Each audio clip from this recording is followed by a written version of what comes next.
First here at 5 o'clock, more states are deploying National Guard troops to D.C. Thanks for being with us this morning. I'm Adriana Hopkins. And I'm Melanie Hastings in for Adam Longo today. So this is a map now of the GOP-led states, and they're sending troops to D.C. Most recently, we see Tennessee, Mississippi, and Louisiana. Well, there have been more than 380 arrests since the increased federal enforcement began on August 7th, with 69 of those happening overnight Sunday into Monday. And a White House official says 40% of those arrested are in the country illegally, and now under a new federal order, MPD is required to share information with immigration officials and also help with transporting detainees. Now, this is a major shift for a city that has long called itself a sanctuary city. 7 News' John Gonzalez is live in Northwest D.C. to break down what's changed.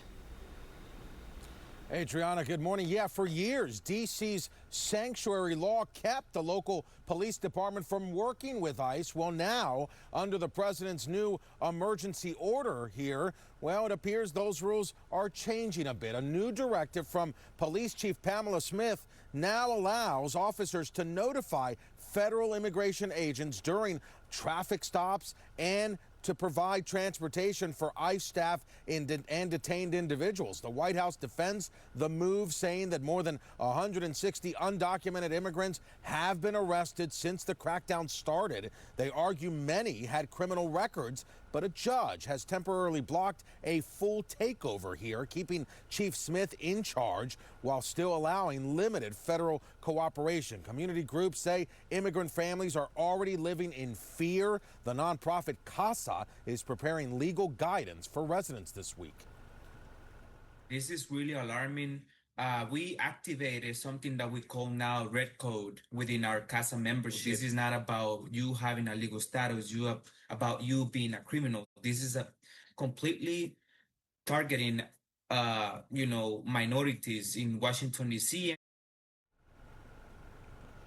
So for now, MPD cannot arrest someone solely for being undocumented or hold them longer at ICE request. Community groups tell 7 News they are fielding dozens of concerned phone calls from community members. In fact, one example Eduardo gave me, a barbershop here nearby actually had the staff sleep inside the business, locked up while agents were outside.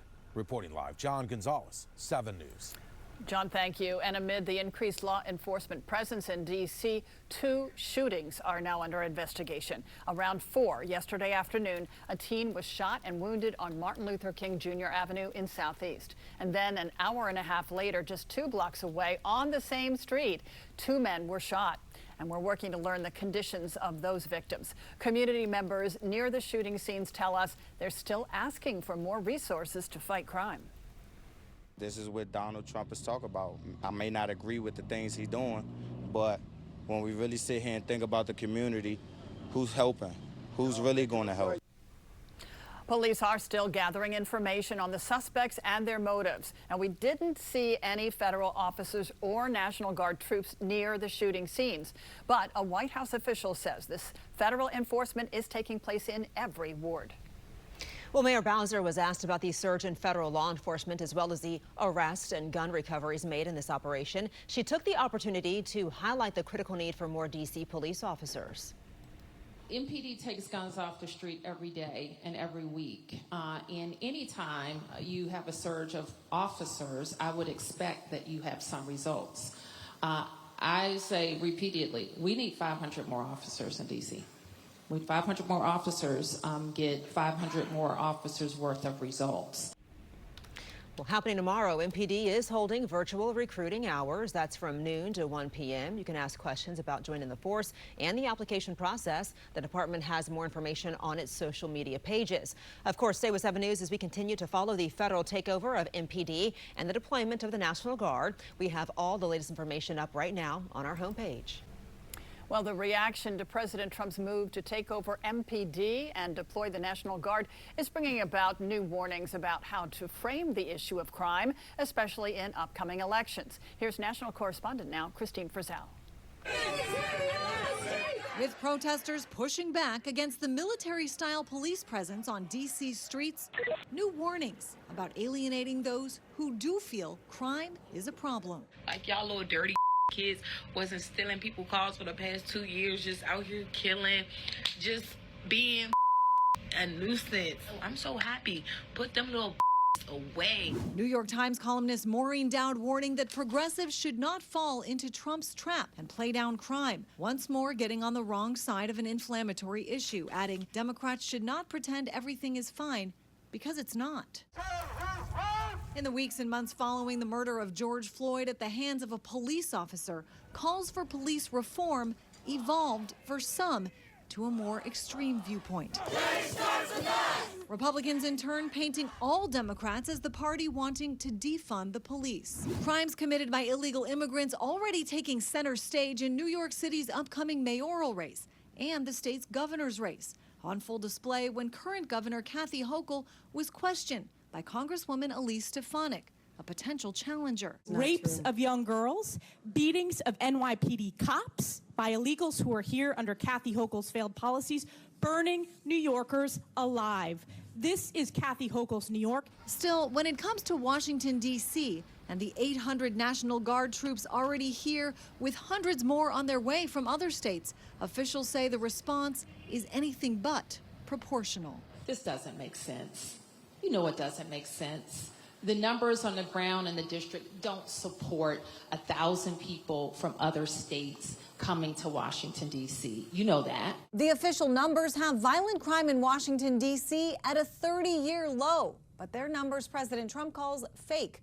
Though he says, quote, now, in just a short period of time, it is perhaps the safest and getting better every single hour. I'm Christine Frizzau reporting. Right now at 5:30, more than 380 arrests have been made since the increased federal law enforcement presence moved into D.C. nearly 2 weeks ago.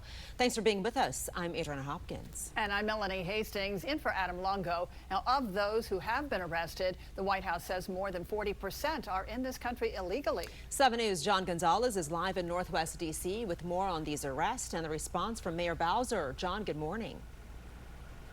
Good morning, Adriana and Melanie. Yeah, and that number, more than 40%, has many people talking here in D.C. The White House saying that more than 160 have been arrested. These are undocumented immigrants. One of the more recent incidents occurred here, an arrest right here on the corner of 18th and S Street in DuPont Circle. And officials say these are not just immigration violations. They point to criminal records and additional charges ranging from assault and burglary to drug trafficking, even kidnapping. But when pressed, the administration would not say how many people have been arrested solely for immigration status. On Friday alone, take a look, 52 people were taken into custody, including 28 undocumented immigrants. Police also seized 3 guns. Other arrests involved drug distribution, reckless driving, and outstanding warrants.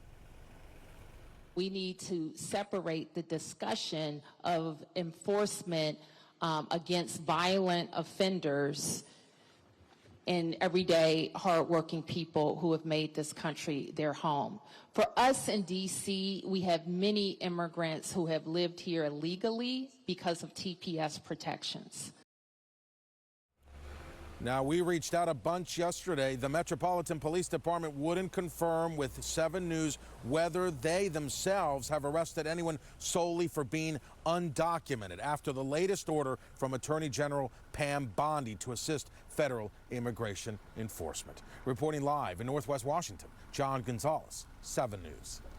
Back here at the Alert Desk, speaking of Pam Bondi, she sent a letter, a stern warning earlier this month to dozens of states and cities that she called sanctuary jurisdictions, urging them to comply with federal immigration efforts. Well, today is the deadline for those jurisdictions to respond. I actually have the list of the cities and jurisdictions here, and Baltimore County, Maryland is on that list. Now, in the letters that Bondi sent out, she warned that if these communities do not comply, then they could be stripped of federal funds. The Baltimore County executive released a statement on August 5th saying this sanctuary jurisdiction classification is a mistake, and they are working with the Department of Justice to correct this. Meantime, officials in other communities like Boston and Washington State, they have said that they will respond to this today. We'll be sure to keep you updated. And more states are deploying National Guard troops to D.C. And right here you see this map of the GOP-led states that are sending troops. And most recently, Tennessee, Mississippi, Louisiana. In all, around 1,100 troops are being sent to D.C. So stay with 7 News as we continue to follow the federal takeover of MPD and the deployment of the National Guard. We've got all the latest information up right now on our homepage.